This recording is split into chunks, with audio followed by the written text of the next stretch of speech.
السلام علیکم، welcome to my channel. میرے پیارے عزیزم ساتھیوں، ایک سبق آموز کہانی۔ ایک بادشاہ نے بہت عالیشان محل بنوایا۔ جو بھی اس محل کو دیکھتا ہی رہ جاتا۔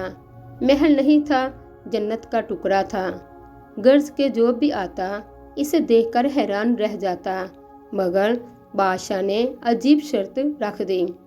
جو شخص محل کو مقررہ وقت پر دیکھے گا اسے محل دے دیا جائے گا، لیکن جو شخص اس محل کو مقررہ وقت پر دیکھ نہ پائے گا اس کا سر قلم کر دیا جائے گا۔ بہت سے لوگوں نے اپنے سر پھیرے۔ کچھ نوجوان منع کرنے کے باوجود جان گنوا بیٹھے۔ جو بھی جاتا پورا کیا آدھا محل بھی دیکھ نہ پاتا کہ وقت پورا ہو جاتا اور موت کا پیغام لے کر ہی آتا۔ اس بات کا شور بہت دور تک پہنچ گیا۔ ایک دیہاتی نوجوان کے پاس بھی یہ خبر اڑتی اڑتی پہنچ گئی۔ نوجوان نے جب یہ بات سنی اور بادشاہ کے محل پہنچ گیا۔ درباری وزیروں، مشیروں اور جلادوں نے بھی منع کیا۔ وہ اپنی بات کا پکا نکلا، اجازت لی اور مقررہ وقت دے دیا گیا۔ نوجوان کو محل میں پہنچا دیا گیا۔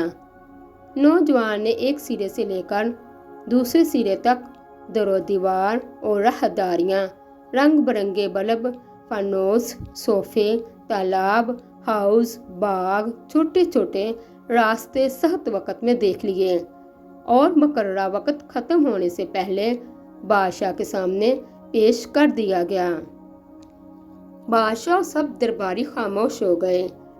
بادشاہ نے کہا، نوجوان میں اپنی شرط پر قائم ہوں۔ محل اب تیرا ہے، مگر یہ بات سمجھ میں نہیں آئی کہ وقت ختم ہونے سے پہلے طے شدہ میں اتنا خوبصورت محل، جس کی در و دیوار، باغات، کمرے، ہاؤس، تالاب، رہائش اتنی خوبصورت ہیں، تم سے جو پہلے گیا کوئی باغ میں پہنچ کر باغ کی خوبصورتی میں کھو گیا، کوئی کیاریاں، کوئی کہکے، کوئی در و دیوار کی نقش و نگار میں کھو گیا اور وقت ختم کر دیا اور جان گنوا بیٹھا۔ تم نے پورا وقت بھی نہیں لگایا اور محل بھی دیکھ لیا۔ نوجوان نے بادشاہ کی بات سن کر قہقہ لگایا اور کہا، بادشاہ سلامت، مجھ سے پہلے جتنے بھی لوگ محل دیکھنے آئے سب کے سب بزدل دل کے تھے اور بے وقوف تھے، جو محل کی خوبصورتی میں کھو گئے اور جانیں گنواتے رہے۔ بادشاہ سلامت، محل کے صدر دروازے سے اندر داخل ہوتے ہی میں نے اپنی آنکھیں بند کر لی تھیں اور پورا محل آنکھیں بند کر کے دیکھ آیا، اور میں اتنا بے وقوف نہیں ہوں جو محل کی خوبصورتی میں کھو کر اپنی جان گنوا دیتا۔ بادشاہ سلامت، اب محل میری ملکیت ہے، میں اسے جی بھر کر دیکھتا رہوں گا۔ دوستو، وہ محل دنیا ہے۔